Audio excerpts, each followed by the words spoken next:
और देखा जाए हम लोगों ने आश्रव भावना से पूर्व की भावना को हम सभी लोगों ने भाया और आज हम लोग ऐसे विषय पर चर्चा करेंगे जो भी आश्रव भावना के अंतर्गत ही चल रहा है, जिसमें अपन पूर्व में मन योग के बारे में समझा, वचन योग और काय योग समझा। उसके बाद में मन योग में अशुभ मन योग की चर्चा चल रही है और इस अशुभ मन योग में मतलब आहार, भय, मैथुन और परिग्रह, ये 4 संज्ञाएं थीं और इन 4 संज्ञाओं में हम सभी लोगों ने समझने का प्रयास किया था कि संज्ञा का मतलब अभिलाषा। क्या हुआ? संज्ञा क्या हुई? अभिलाषा, जिसको अपन गिद्धता भी बोल सकते हैं, आसक्ति भी बोल सकते हैं। इस लोक और परलोक की चिंता ना करते हुए क्या करना हमको कि आहार, भय, मैथुन, परिग्रह और ये एक इंद्रिय से लेकर पंचेंद्रिय तक, सहनी से लेकर असहनी तक, ये पूरा विषय को ग्रहण करना, ये सब संज्ञा के अंतर्गत आता है। तो अपन इसमें आगे की ओर पर और चलते हैं, जिसमें आता है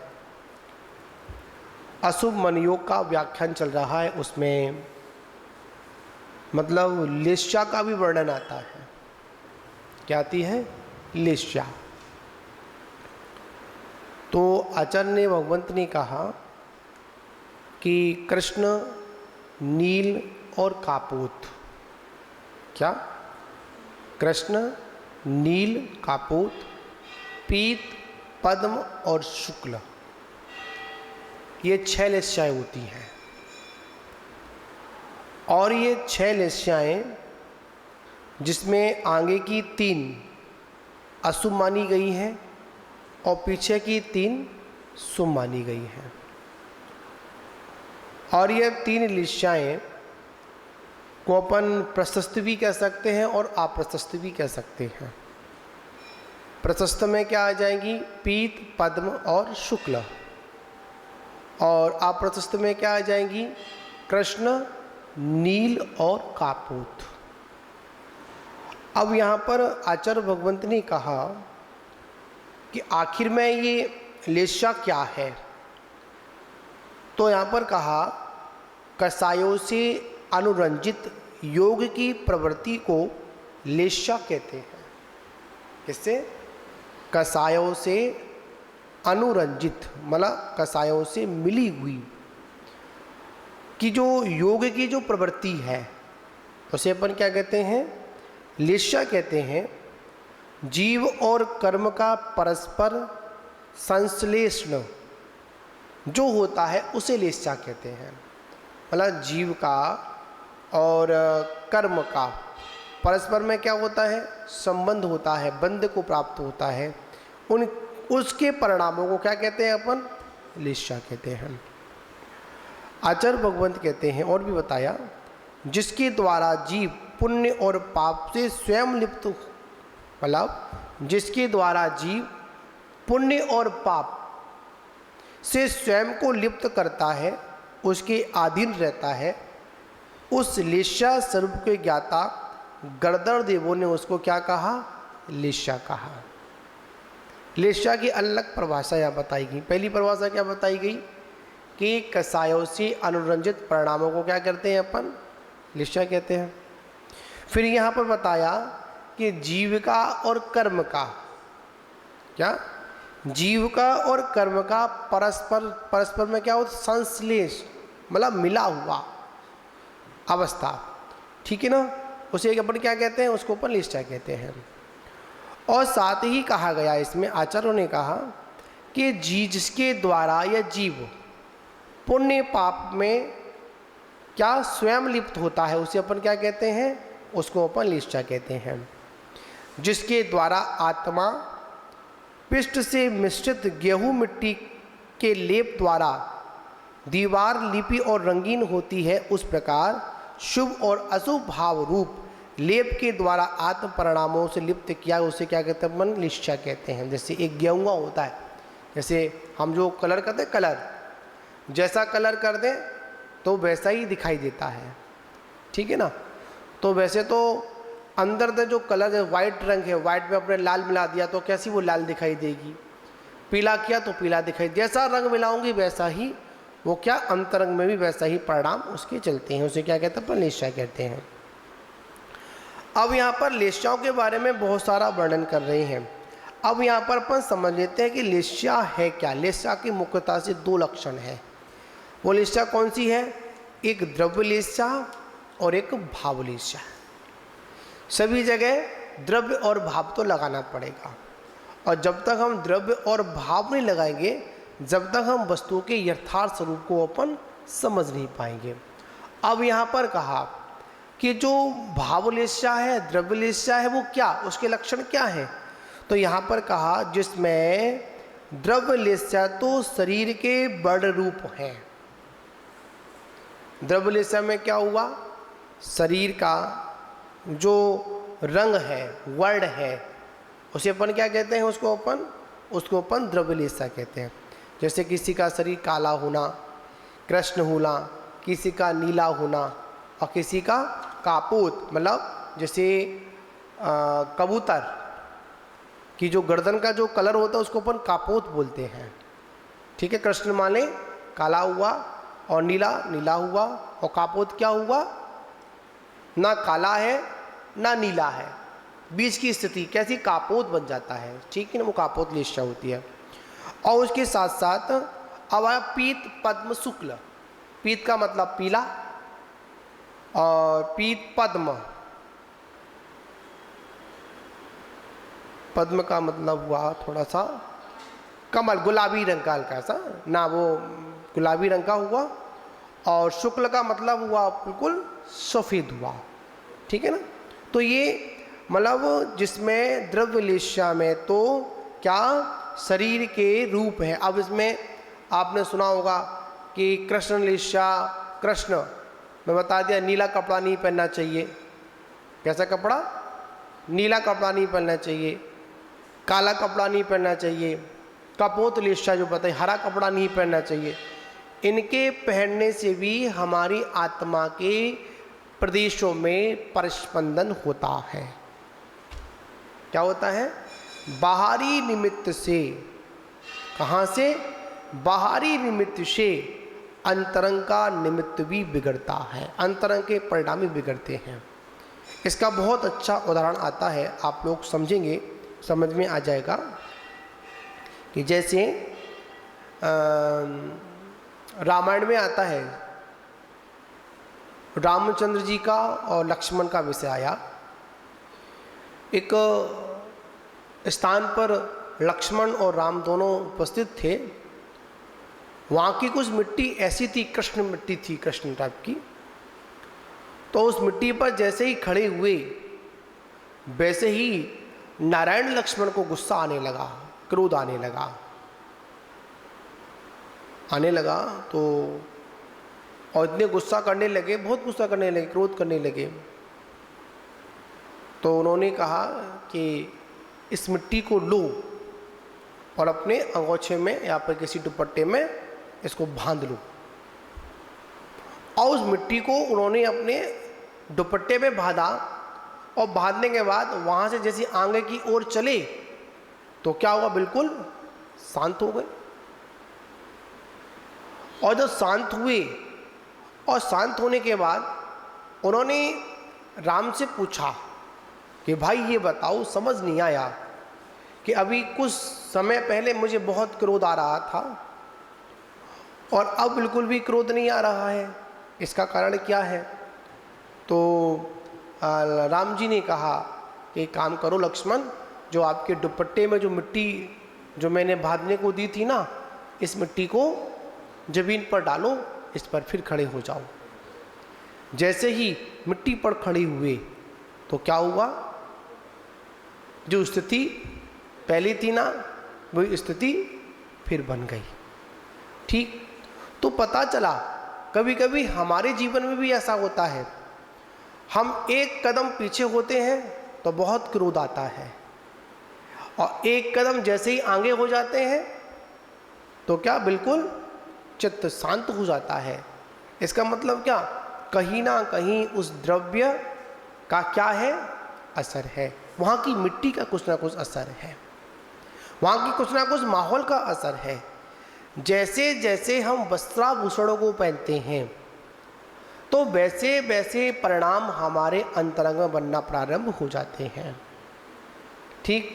कृष्ण, नील, कापोत, पीत, पद्म और शुक्ला, ये कहाँ से, द्रव्य। और भावों में क्या आया, भावलेसा पूर्वोक्त स्वरूप वाली होती है, मतलब कर्म, स्कंद और जीव का परस्पर में क्या होना, संश्लेष, मतलब मिल जाना। तो वो क्या होता है, हमारा वो हमारी लेस्या कहलाती, भावलेस्या कहलाती है। अब देखिए इसका अपन छोटा सा एक अपन समझेंगे उदाहरण, जिससे हमारी वो समझ में तुरंत आ जाएगा। कैसे कैसे स्वभाव वाले होते हैं कृष्ण, नील, कापोत, पीत, पद्म और शुक्ल वाले। एक बगीचे में आपने देखा सटलेस्या का एक चित्र देखा होगा आप लोगों ने, हमेशा जिनवाणियों में या भाव चित्र में हमको देखने को मिल जाता है। ठीक। तो देखा एक बगीचे में बहुत बड़ा पेड़ लगा हुआ है। ठीक। और पेड़ जब लगा हुआ है तो वहां पर एक व्यक्ति हाथ में कुड़ाड़ी लेकर किसको काट रहा है, जड़ से पेड़ को काट रहा है। क्या काट रहा है, जड़ से पेड़ को काट रहा है। बताओ उसके कौन सी लेस्या चल रही है, कृष्ण लेस्या चल रही है। क्या करो, पूरा का पूरा खत्म कर दो इसको। ऐसे परिणाम हमारे भी होते हैं। वहां तो मात एक पेड़ को खत्म करने के लिए संदेश दिया रहे, उदाहरण दिया, पर हमारे परिणाम कैसे होते हैं, अरे इसके पूरे परिवार को खत्म कर दो, नष्ट कर दो, ऐसे भाव भी बनते हैं। इसका जड़ मूड से क्या करो, नाश ही कर दो। ये कौन सी लेस्या है, ये हमारी कृष्ण लेस्या है। ठीक। इसमें भी परम कृष्ण लेस्या होती है, जो नरकों में, जो सातवें नरक में जो होती है ना, कृष्ण लेस्या के साथ परम कृष्ण लेस्या, वहां तो और इससे खतरनाक कैसे होते हैं, परिणाम होते हैं, बिल्कुल काले परिणाम होते हैं। ठीक। और एक आया, चलो जड़ से नहीं काटते हैं, जड़ छोड़ दी, ऊपर का पूरा हिस्सा क्या किया, उसको निकाल दिया, तो वो क्या कहलाएगा, कृष्ण लेस्या नहीं, वो नील लेस्या वाला कहलाएगा। क्या कहलाएगा, कौन सी लेस्या कहलाएगी, वो नील लेस्या कहलाएगी। जड़ से नष्ट नहीं करना है, चलो ऊपर से नष्ट कर देते हैं, बाद में फिर उगाएगा, फिर देखेंगे। उसके बाद आता है कृष्ण, नील, कापोत। वह उस मोटे तने को नहीं काटता है, जहां से डालियां निकल रही होती है ना, उन डालियों को नष्ट करता है। वो कौन सी लेस्या हुई, कृष्ण, नील, कापोत लेस्या हुई। ठीक। उसके बाद में आया पीत, पद्म और शुक्ला। ये तीन लेस्या कैसी थी, अशुभ थी। कृष्ण लेस्या, नील लेस्या और कापोत लेस्या, ये कैसी लेस्या हुई, हमारी अशुभ हुई। अब ये क्या करता है, पीत, पद्म, शुक्ल क्या करता है, वह पीत वाला ना नीचे जड़ को नष्ट करता है, ना वो तना को नष्ट करता है, ना डाली को नष्ट करता है। वो क्या करता है, वो तो मात उस डाली पर लगे हुए उन फलों को नष्ट करता है। एक डाली पर लगे हुए संपूर्ण डाली को नष्ट नहीं करेगा, एक डाली पर लगे हुए किसको, फल को नष्ट करने का क्या करेगा, काम करेगा। वो कौन सी लेस्या हुई, पीत लेस्या हुई। पद्म लेस्या क्या हुई, ऊपर तो चढ़ा जितनी आवश्यकता थी उतने ही फलों को तोड़ा, ज़्यादा फलों को नुकसान उसने नहीं दिया। ये कौन सी लेस्या हुई? पद्म लेस्या हुई। अब जो शुक्ल लेस्या वाला है वो क्या करेगा? वो नीचे खड़ा होकर जो पेड़ से गिर जाएगा उसको ही सेवन करेगा। इसके अलावा ना पेड़ को नष्ट करेगा, ना पेड़ पर चढ़ेगा। जैसा है, जो मिला है, सहजता में मिला है, उसको स्वीकार कर लेगा और स्वीकार करने के बाद अपना जीवन यापन करेगा। ये 6 लेस्याएं हैं और इन 6 लेस्याओं के अनुसार हमारे परिणाम भी बनते हैं। कभी कभी ऐसे परिणाम बन जाते हैं, सब कुछ लगता है सब कुछ बेकार है, छोड़ो, है ना। कभी कभी इतने शुक्ल परिणाम बन जाते हैं, इतने शांत परिणाम बन जाते हैं और पल भर में पलटा भी खा जाते हैं। अरे इसको पूरा का पूरा खत्म कर डालो, ऐसे परिणाम बन जाते हैं। इसलिए आचार्य कहते हैं कि हमको अपने जीवन में इन कसायों से क्या करना चाहिए? बचना चाहिए। ये सारा मन योग चल रहा है। कौन सा योग चल रहा है? मन योग के संबंधित है। जो अशुभ मन योग है, हमारा मन किस प्रकार इस मन योग के माध्यम से किस प्रकार आत्मा के प्रदेशों में परस्पंदन होता है, कंपन होता है, ये बता रहे हैं।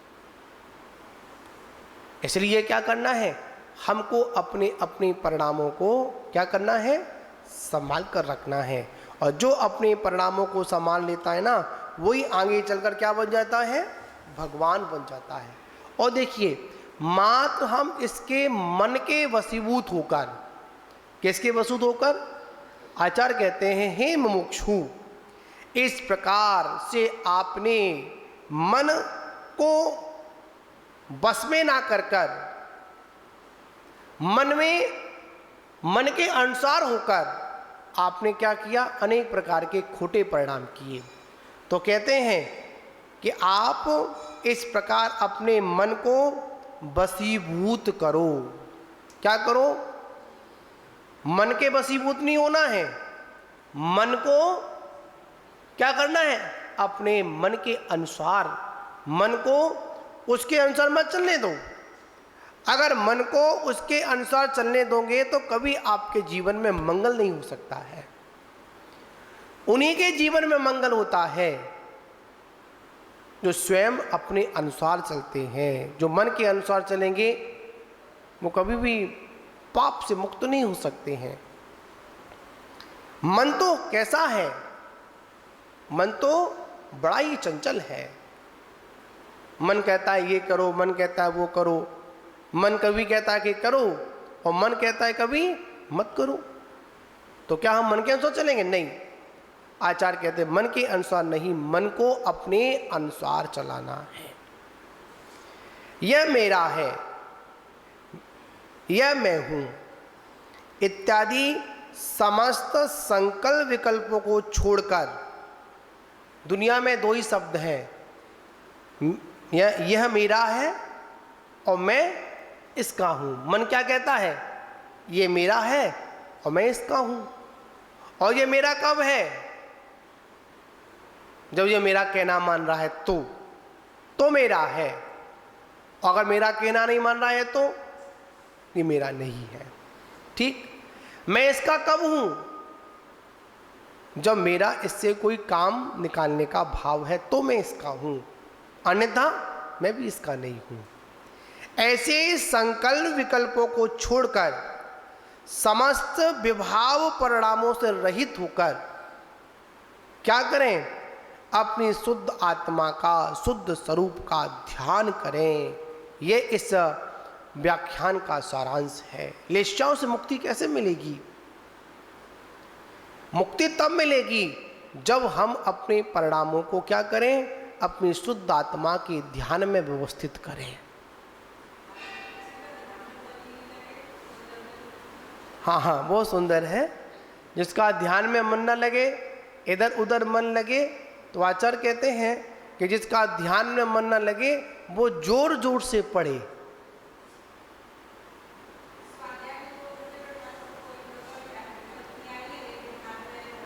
हाँ देखिए, स्वाध्याय में बैठते हैं तो बहुत मन लगता है, ठीक, और जब ध्यान में बैठते हैं तो मन नहीं लगता है।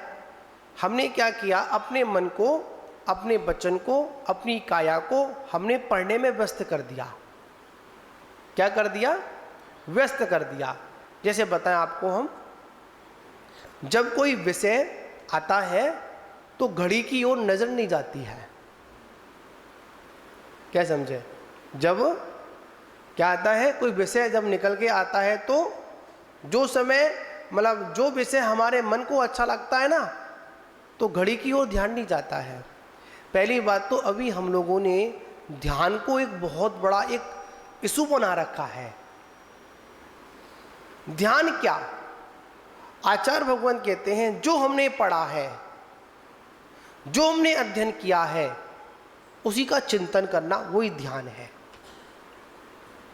एक बार इन्होंने पूछा था आपने कुछ सामायिक का, है ना, सामायिक का और हाँ, सामायिक में और आत्मचिंतन में क्या अंतर है? आचार्य भगवान कहते हैं कि सामायिक में समता भाव, सहजता, और आत्मचिंतन में हुआ कि जो हमने अपना जो मन है ना, मन की जो प्रवृत्ति है, जो चलायमान प्रवृत्ति है, उस चलायमान प्रवृत्ति को हमने क्या किया, एक किसी चिंतन में उलझा दिया। इसमें आया था, मैंने पढ़ा था उसमें, कि जो हमने चिंतन किया है, जो ध्यान किया है, ध्यान को कहते हैं स्थिरता। ध्यान क्या है? स्थिरता। जहां पर एक विषय में हमारा उपयोग स्थिर हो जाए, क्या इसको अपन क्या बोलते हैं? एकाग्र बोलते हैं अपन। क्या बोलते हैं? एकाग्र। एक को अग्र कर कर सभी का क्या कर देना? गौड़ कर देना, उसको क्या बोलते हैं अपन? एकाग्र बोलते हैं। एक को तो आगे करना पड़ेगा ना, एक को आगे किया, सबको गौड़ कर दिया, तो हमारा ध्यान हो गया। अब चिंतन क्या? चिंतन को अपन भावना भी कहते हैं। क्या कहते हैं? भावना भी कहते हैं। और ये भावना दो प्रकार की हो सकती है, शुभ भी हो सकती है और अशुभ भी हो सकती है। ठीक, जब हम लोग आत्मचिंतन करेंगे, आत्मा के गुणों का चिंतन करेंगे, तो वो शुभ भावना है। इसको अपन अनपेक्षा भी कह सकते हैं, 16 कारण भावना भी कह सकते हैं, ठीक, चिंतन भी कह सकते हैं, आत्ममंथन भी कह सकते हैं। पर जहां पर इससे हटकर अप्रशस्त में क्या आ जाएगा? पीड़ा चिंता। क्या आ गया? पीड़ा चिंता आ गई। ध्यान के विषय में बहुत सुंदर प्रकरण पहले चला था। ध्यान के 4 वेद, कितने वेद? 4 वेद। धर्म ध्यान, मतलब आर्ध ध्यान, रौद्र ध्यान, धर्म ध्यान और शुक्ल ध्यान। ठीक, उसमें 2 ध्यान अशुभ, आर्ध ध्यान और रौद्र ध्यान अशुभ ध्यान था। धर्म ध्यान और शुक्ल ध्यान शुभ ध्यान था। शुभ ध्यान में चिंतन चलता है, अशुभ ध्यान में चिंतन नहीं, चिंता चलती है। समझे ना? सामायिक में क्या चलेगा? सामायिक में मात आत्मा का ध्यान किया जाएगा, समता परिणाम किए जाएंगे। सामायिक का विषय बड़ा सुंदर प्रकरण है, मुझे याद आता है, कुछ समय हो जाता है, एक विषय आया है बहुत सुंदर। हम लोग एक बार कोल्हापुर से आ रहे थे, शायद आ रहे थे कोल्हापुर चतुर्मास के बाद, तो रास्ते में हमको श्वेतांबर साधुओं से मिलना हुआ और वहाँ पर श्वेतांबर समाज के लोग थे। तो उनसे चर्चा हुई, तो उन्होंने हमसे पूछा कि महाराज श्री बताइए, आप कितनी बार प्रतिक्रमण करते हैं? हमने कहा सुबह, दोपहर और इरियापद भक्ति, और साथ ही जो चतुर्मासिक, वार्षिक, पाक्षिक जो बताए गए हैं बता दिया। उन्होंने पूछा आप सामायिक कितनी बार करते हैं? क्या सामायिक? तो सहजता से कहा कि सामायिक हम लोग 3 बार करते हैं, सुबह दोपहर शाम, और शाम को बता दिया, हाँ ठीक, रात्रि बता दिया। तो उन्होंने कहा, फिर हमने पूछा कि आप सामायिक कितनी बार करते हैं? उन्होंने कहा कि हम तो हमेशा सामायिक में ही रहते हैं। क्या कहा? हम तो क्या हमेशा सामायिक में रहते हैं। मैंने कैसे? हम तो हमेशा समता परिणाम करते हैं। क्या करते हैं? क्षमता परिणाम करते हैं। समय की मर्यादा को लेकर एक सामायिक क्रिया है, दोनों फर्क हैं। एक सामायिक क्रिया करना और एक सामता भाव रखना, दोनों में फर्क है। सामायिक का समय हो गया, आवर्त करना, क्या करना? सामायिक विधि बताई ना, चारों दिशाओं में आवर्त करना, दंडक पाठ पढ़ना, है ना। उसके बाद में मतलब सामायिक पाठ का भी चिंतन करना। उसके बाद में मतलब जो अपने क्या कहते हैं देव वंदना होती है वो भी वहाँ पर करना। आचार्य भगवंत के जिनका मन चंचल होता है उनके लिए सामायिक क्रिया सिखाई जाती है। ठीक, जहाँ पर हमारे परिणाम कैसे हो जाते हैं? समता, ठहराव आ जाता है। मतलब याद रखना, हमारे चित्त में हमारी जो चंचलता शांत हो जाती है, और जब तक हमारे मन की चंचलता शांत नहीं होगी तब तक हम क्या करेंगे? चिंतन करेंगे, क्षमता नहीं कर पाएंगे।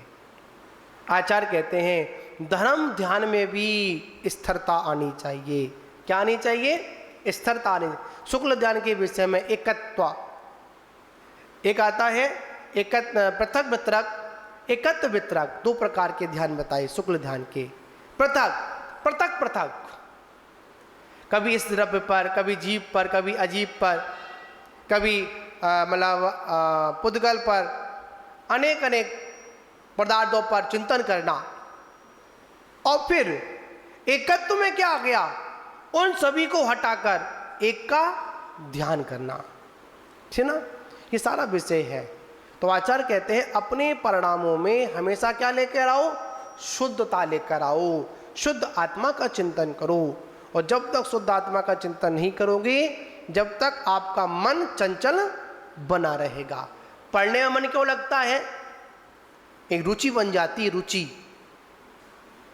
और जब हमारे ध्यान में रुचि बनती है तब तो पढ़ना अच्छा नहीं लगता है। वहाँ पर क्या अच्छा लगता है? वहाँ तो बस ध्यान करना अच्छा लगता है। और हम तो भाई बता दें आपको, हम तो यहाँ पर पढ़ के बता सकते हैं, पर अनुभव की बात तो महाराज जी बताएं क्यों? क्योंकि ये ध्यान करते हैं। क्या करते हैं? ध्यान करते हैं। और ध्यान की क्या प्रतिक्रिया होती है, ध्यान में क्या चिंतन करना होता है, हम तो मात्र चिंतन की बात बता सकते हैं, वो भी अपने चिंतन की बात नहीं बता पाएंगे। ये जिनवाणी क्या? आचार्य भगवंतों के जो चिंतन में आया उसको लिख दिया, ठीक।